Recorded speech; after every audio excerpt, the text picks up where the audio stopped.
Welcome to Your American Dream. I'm Anisha Jennings, and today I'm honored to welcome Sophia Toh, a CFO turned executive coach, leadership trainer, and keynote speaker dedicated to empowering individuals and organizations to achieve excellence and flourish. Sophia is the author of The Game of Life, Illuminated Leadership, Fulfilled Life, and a contributing author to Leadership Unscripted, the real, raw, and remarkable journeys of women who lead boldly. She currently serves as the National Board Chair of Mothers Against Drunk Driving and as a director on the Global Professional Coaches Board of the International Coaching Federation. With over 30 years of business experience, including 20 years in senior roles at Procter and Gamble and Kraft Heinz, Sophia now channels her expertise into helping leaders develop emotional intelligence, psychological safety, and clarity in complex environments. Her work is guided by her 3M philosophy: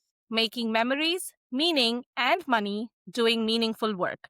Welcome, Sophia. Thank you so much for being here today. Thank you, Anisha, for having me here. Thank you. So, yeah, tell us, you have this wide range of experience from professional, in your personal life, in your now into leadership. So, tell us how it all started. What was your early life like, and how did you get into all of this? Sure, sure. So I'm originally from Malaysia. So I'm Chinese Malaysian American immigrant. I came to Beautiful. the US when I was 18, attending college and got my accounting degree, bachelor's degree in accounting. Got married to my husband, who was a chef. So we actually opened a Chinese restaurant in Alabama. Instead of Wow. working as an accountant, I became a restaurant owner.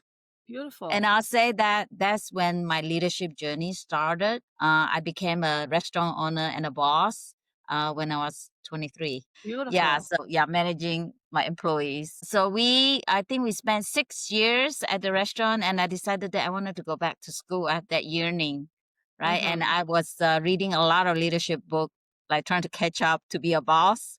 And then the Yes. more I read about leadership, the more I'm yearning to actually play in like the bigger field. So Yeah. I got that yearning to want to go back to school and get my MBA. So after almost 6 years, we sold our restaurant and then we moved to Indiana. I went to West Lafayette, Purdue University to pursue my MBA degree. So the first month I started my MBA program, I found out that I was expecting. It was an unexpected expecting, I guess.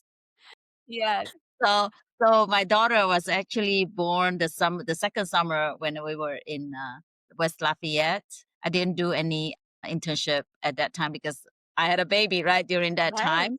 Yeah, Yes. but after graduating from Purdue, I went to work for Convergys Corporation for 3 years. It's based in Cincinnati, and Cincinnati is where Procter and Gamble headquarters is, right?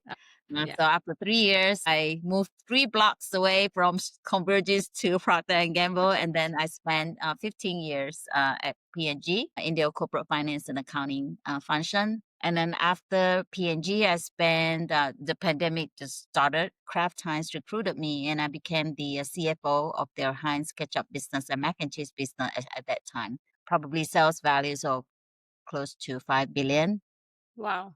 Great experience, but all remote. And then when the pandemic was almost over, I was actually considering quite a few CFO opportunities because by that time I was 2 times CFOs and 3 times VPs. And then suddenly something just hit me like I just didn't want to do that anymore because my husband and I at that time recently became empty nesters. Both our kids started college. So I Oh, started to say, hey, I can actually afford to not have to spend all my time at work, buried in the CFO stuff, like finance leaders' yes. responsibilities. And I actually had the luxury to actually give more back to the society. So I left corporate. By that time, I had already had coaching training because I, on my own, invested in coaching training because I wanted to be a better coach in coaching my people and also my leaders too, right? Absolutely. By that time, I already had foundational coaching training and I have been a mentor for many years. I coach more than 50 mentees over my Wow. career in at Procter and Gamble, and also a lot more also in at Kraft Heinz. So it's a natural progression for me to change from being like a finance person into a coach and a leadership trainer, because really do believe that we need to start with people. And my friend will say that this is my transition from spreadsheets to heartbeats. And I agree I love more that. with that. Yeah, and I love it too. Yeah, I love it too. So now I spend my time being a coach, being a leadership trainer, being a keynote speaker. I'm also very active in nonprofit, as you have mentioned, in Mothers Against Drunk Driving, which I strongly believe I am contributing to life-saving mission on the International Coaching Federation. Also very active in my alumni network. So Wow. I'm very active in the Purdue Asian Alumni Network and also the P&G Alumni Network. Wow. And Wow. yeah, and then I also have flexibility to really spend time with my family. My mom is aging too, and my kids are there now. I'm almost like too much there for them because Yes. yeah, so after all these years, I have two kids. My daughter is 24, and my son is going to be 21 next week. Wow. Beautiful. Yeah, So this is like amazing. Just listening to you, I'm thinking, where do you have the time to fit all this in?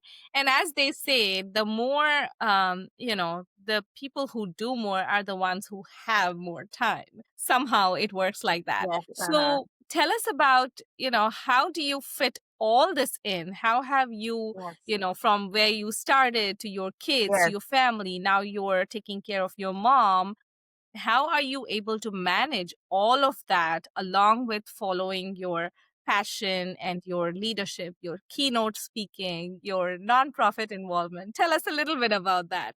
So my mom lives in another state with my brother. So I do go to visit her quite often. I do want, yeah, I thought about that too, because I'm actually thinking about writing. Well, I have a newsletter on LinkedIn, and I'm actually thinking about writing something. You know that movie, the very popular movie, everywhere, everything, all the time. You know that very popular one by Michelle Yao. I was thinking because my friend was like, Sophia, that's like your life, and I Yeah, was like, no, but I feel good.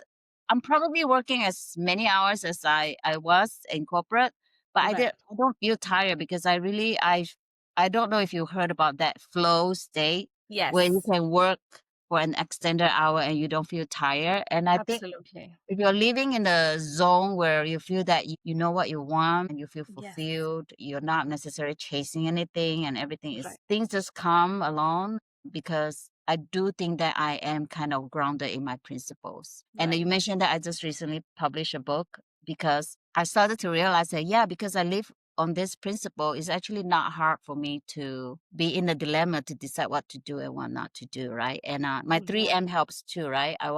I'm making sure that I'm making memories with my family, making sure that everything that I do has meaning, which means Yes, that if there are any meaningless conflict or anything, I just walk away. And I have the luxury to do that now. I have the choice, right? absolutely. And then making money is just trying to maintain this lifestyle, the Yes, yes, crazy indeed. lifestyle, but very fulfilling lifestyle. And so you mentioned my book, The Game of Life. Is Yes. actually based on Aristotle's eudaimonia concept. So eudaimonia means human flourishing. So we have surviving, we have thriving on a personal level, and then we have flourishing. Mm, Flourishing means that not only are you thriving, you're operating in a peak state, right? You are also helping your environment.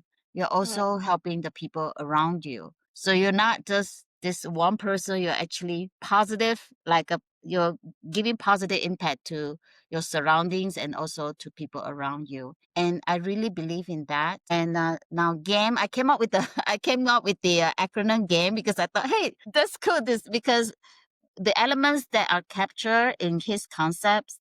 Mm-hmm. Basically, G stands for growth, meaning that we are constantly learning, we're a lifelong learner. A is authenticity. Are we true to ourselves? Do we know what we want instead of listening to other people? Being authentic. And I also talk a lot about how can you be authentic, right? And express yourself, because many times living authentically means that you live in a way that is true to yourself. But how you express yourself to the outside world authentically is another topic, right?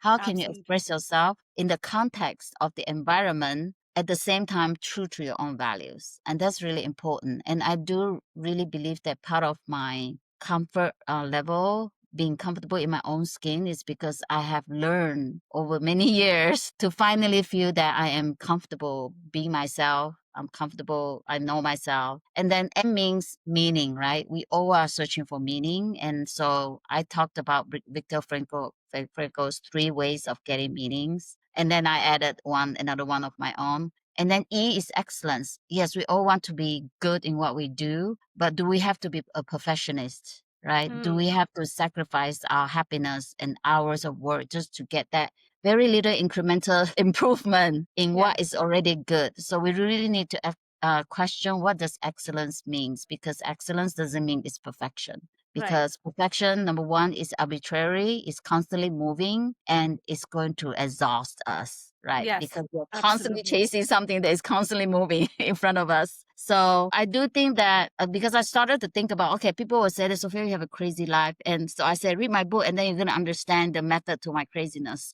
Right, right. Beautiful. Yeah, because my friends understand how I am living based on this principle, and that is allowing me to have this crazy life. But at the same time, I'm having fun Okay. right now.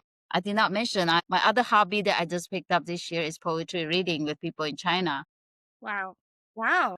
because my hobby has always been reading, cooking, right? Walking. But this Mm, year I just picked up poetry reading, and I'm like waking up at 12:30 in the morning just so that I can participate in activities in China. But it was wow. fine because I feel fulfilled and I'm having fun, and I know to rest when I need to rest. So when you said, like, you came up with these principles and you've written the book about it, Hmm. what was your learning like? Like, how did you learn those principles? Did you learn it from someone? Was it experience?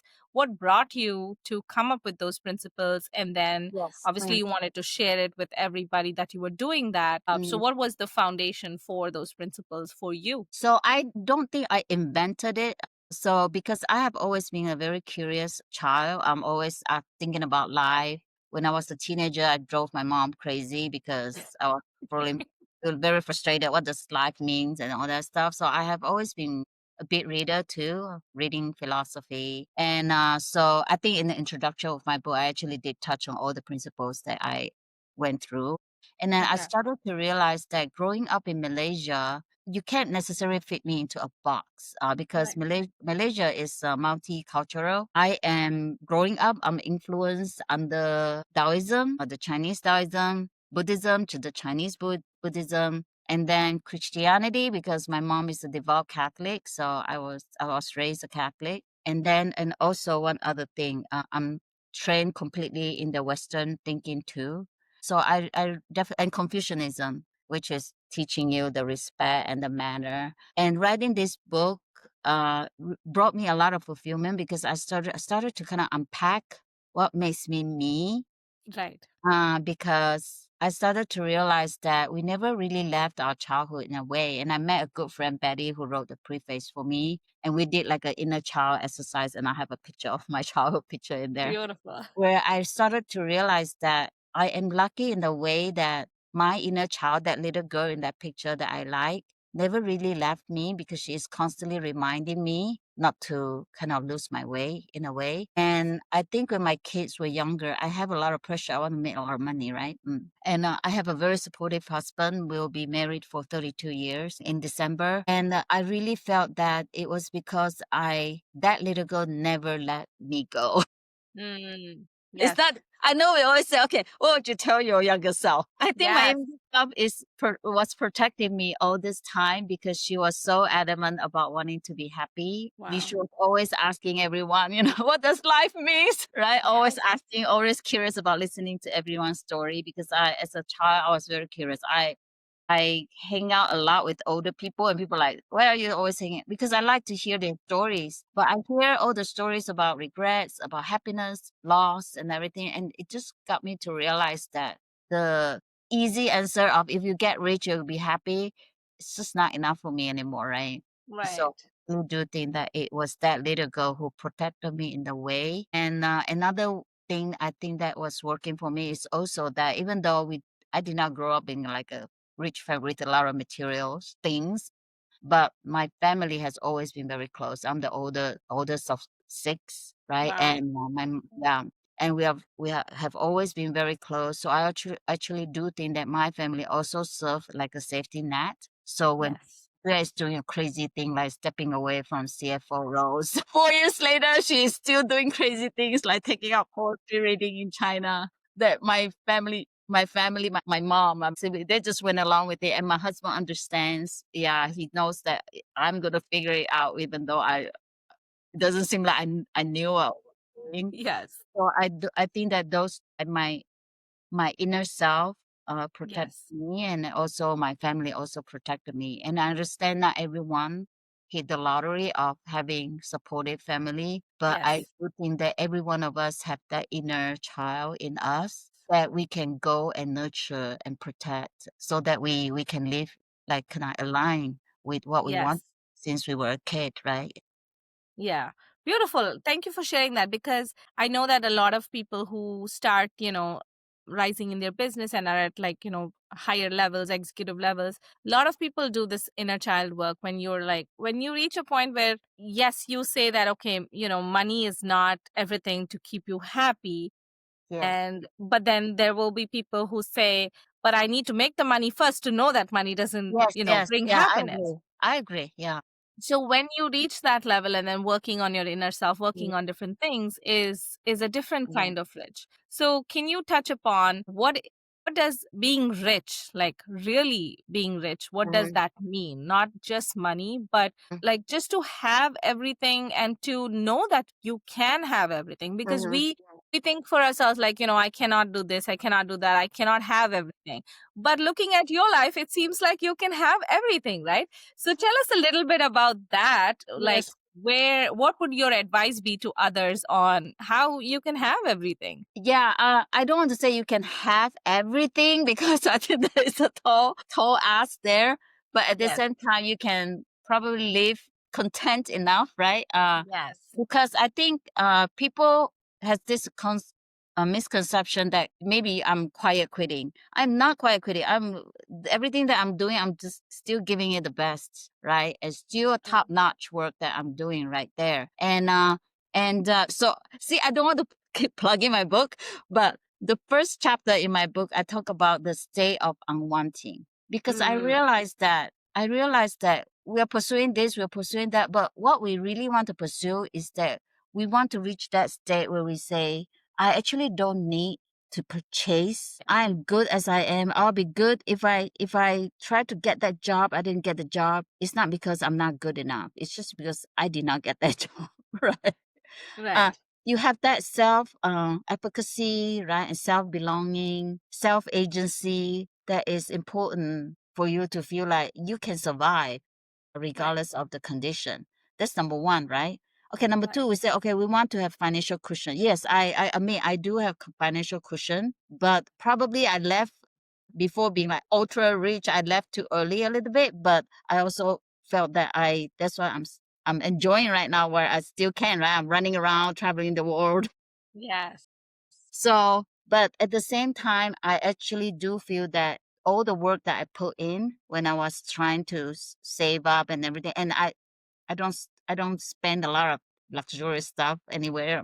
My biggest expenses is probably books, and so I do think that we have to really question what does enough means, right? Exactly. So you want to live in an excellent way, but does excellent means that you just chase the money with no end goal? And then if I asked you what are you using the money for, you're like, I don't know, because I remember when I was making my peak earnings, I didn't have time to take vacation. I know my kids were missing out because I'm busy all the time. Those are the things that money cannot replace, because what's Absolutely. gone is gone, right? Because Absolutely.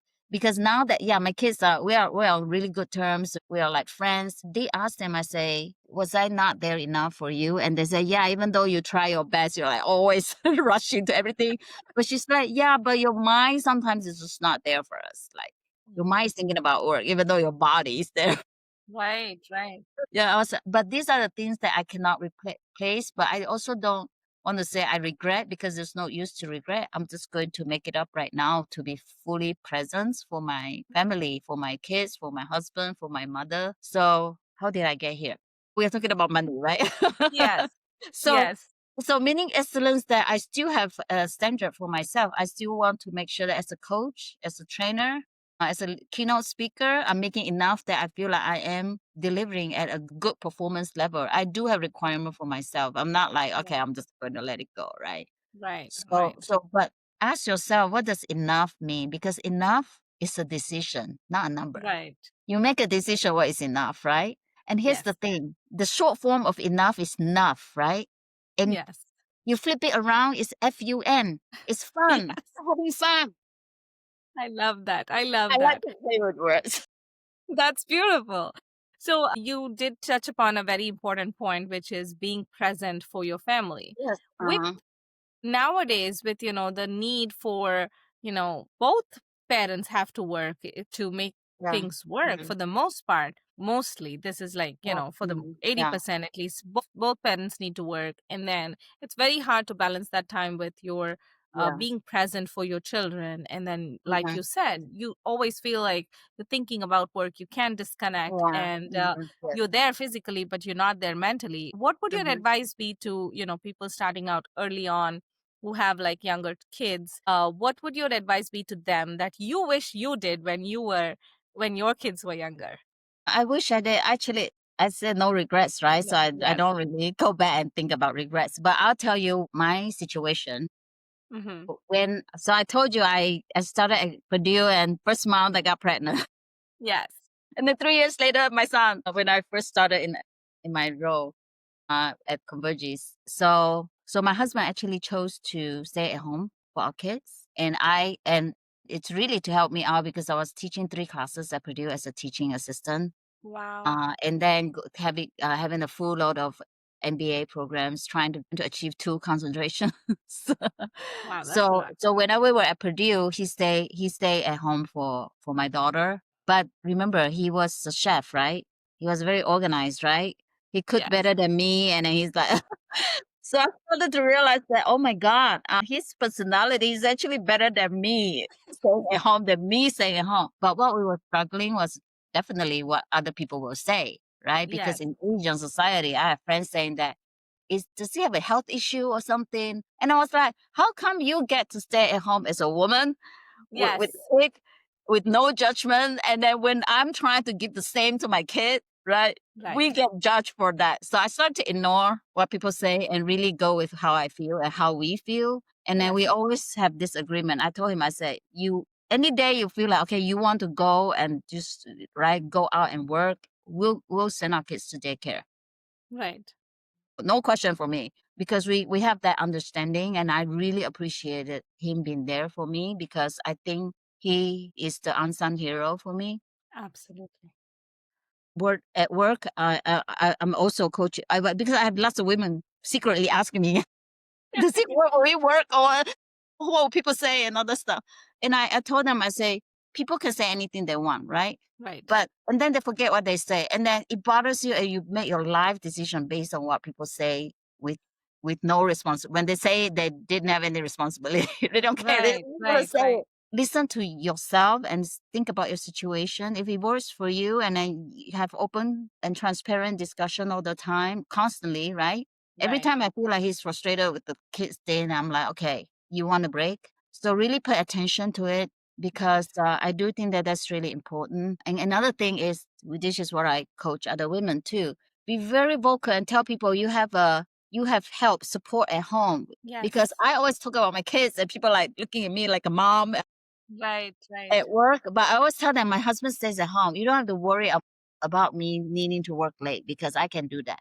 So it really Right. helps me in terms of my career progression, because I proactively let people know that you don't have to worry that I have childcare, that I cannot work late or take on more responsibility. I'm trying to kind of bust the unconscious bias Yes. before it Yes. became unconscious bias. So I was Wow. very vocal and let people know, hey, my husband stay at home is great arrangement, because I'm a workaholic. It allows me to focus on what I need to do too. Yes. So don't be feeling like, oh, I feel ashamed that my husband stay at home. I really want to break that myth because I really do think that if it's not because of my husband, I won't become like a CFO, right?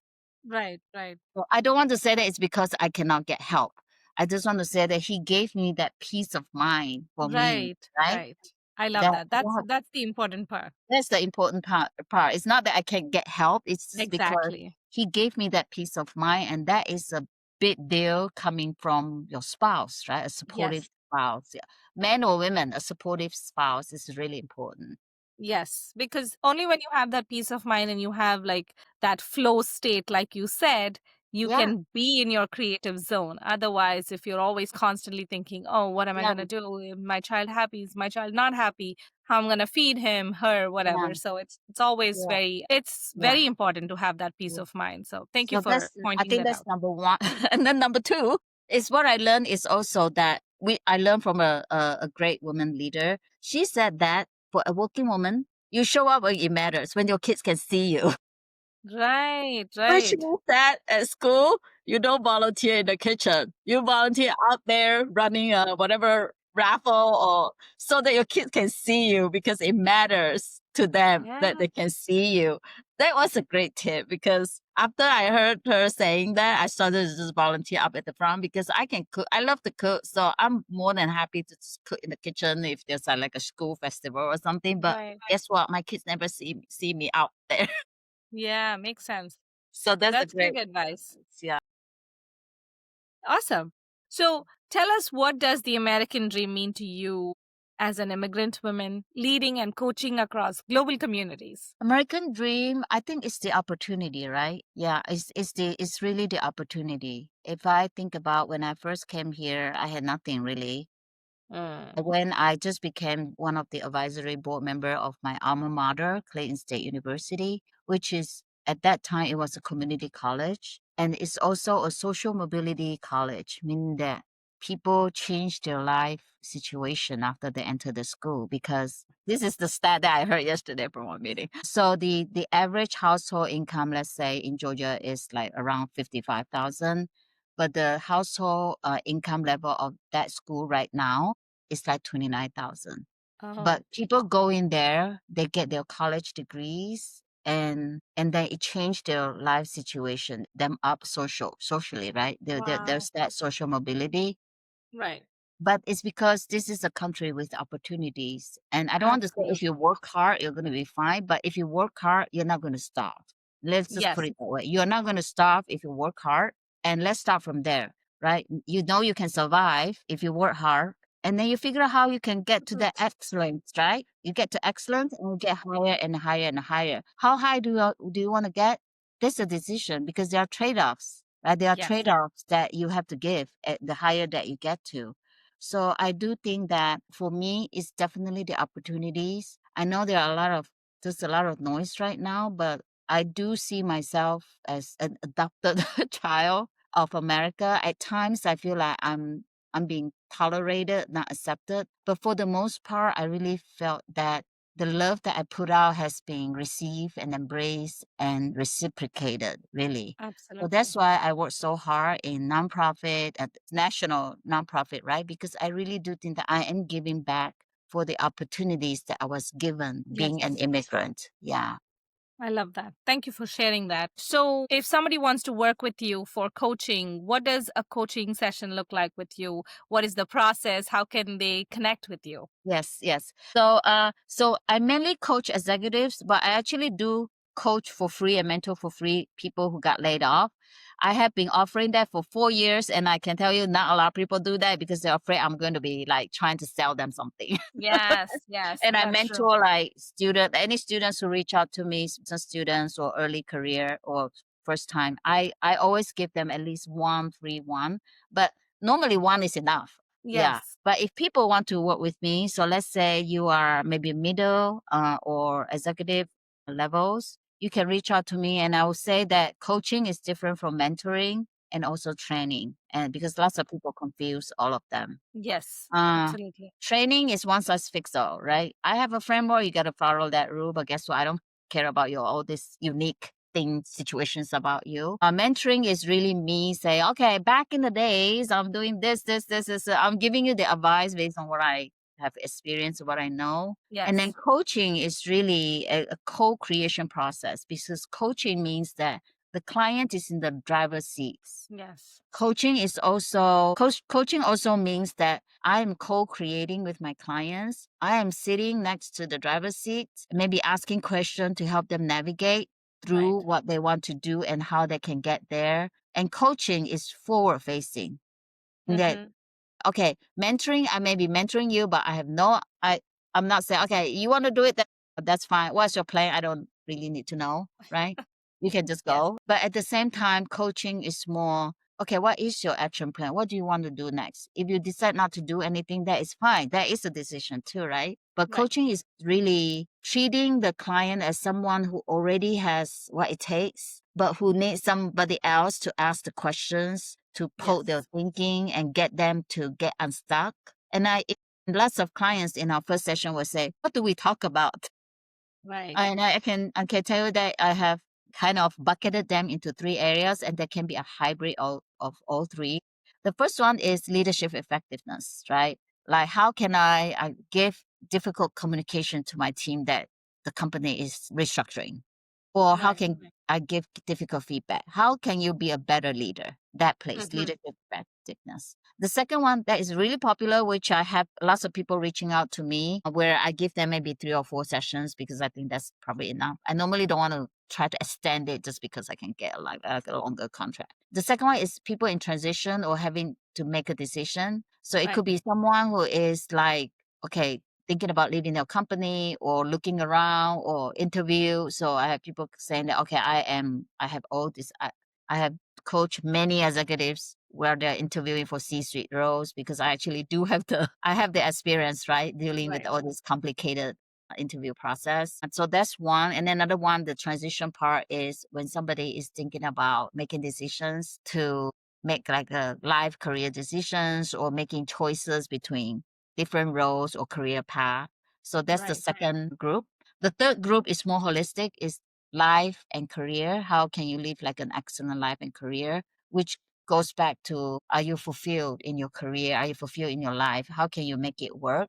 Because Yes. they don't have to be mutually exclusive. I do think that a Right. lot of people have that misconception that you have to be miserable. Like if you want to be successful, you will be miserable or vice versa. And which is not true because Right. what executives say, I don't want to be at C-suite because everyone in the C-suite are divorced or something. And I was like, but the yeah, I said the fact that you're talking to me about this right now means that you will fight really hard not to go down that right route, and you can change the culture too, right? You can change Absolutely. the culture. If you're in the C-suite, you can make your business process so much easier so that you don't make the people's life is hard and all that stuff. You can change the culture when you get there because the fact that you are wondering whether this is going to be impacting your work life when you get there is a good sign, Right. Right. right? Absolutely. So that's why I'm like trying to encourage people to say, especially people who are actually thinking about their own happiness and fulfillment too, right? And hesitating not to want to go to C-suite. I'm encouraging those group of people because they already got that. They already sense that something is not right there, right? Right. So Right. those are the three groups, and of course, many times it can be a hybrid, right? It can be life decision mixed with leadership, and then mixed with your life career Yes. holistically. There's so many opportunities. Yes. Yes, indeed. Thank you for sharing that. So, if you could leave our listeners with one message from your entire experience, your life experience, what would that one message be? Okay. So the goal of me writing the book is want people to feel empowered, regardless of whether you're an immigrant or not, because I know your main audience are immigrants. But as an Yes. immigrant, I would like you to tell yourself, I belong. Tell yourself, Mm-hmm. I belong. Yes, I belong here. I belong because I know I'm contributing, right? I was given lots of opportunity, but I am also contributing and giving back and help people inclusively too. Yes. So you do belong because I think that the hardest feeling that you can feel is that you don't belong. Because once you don't feel belong, you don't have psychological safety. You don't feel like you want to participate. You want to check out. So tell yourself you belong because you do. with all the hard work that you put in there, the commitment that you made, right? In whatever environments that you're in, you have to tell yourself first you belong. Yeah. Yes, yes, absolutely. Well, thank you so much for being here today, sharing your immense experience. This is such a fun conversation. I enjoyed listening and learning so much, and I hope our listeners will enjoy it as Yes. well. Thank you so Yes. Thank much. you. Thank you. As we close this inspiring conversation with Sophia, I'm reminded that true leadership isn't defined by titles, it's defined by impact. Sophia's philosophy that our greatest influence comes not from the paths we walk alone, but from the trails we help others blaze, is a call to lead with purpose and generosity. If you're ready to reflect that same clarity and confidence in your digital presence, I'd love to help design a website that tells your story. This is Anisha Jennings reminding you that your American dream grows when you lead and lift others along the way. Until next time.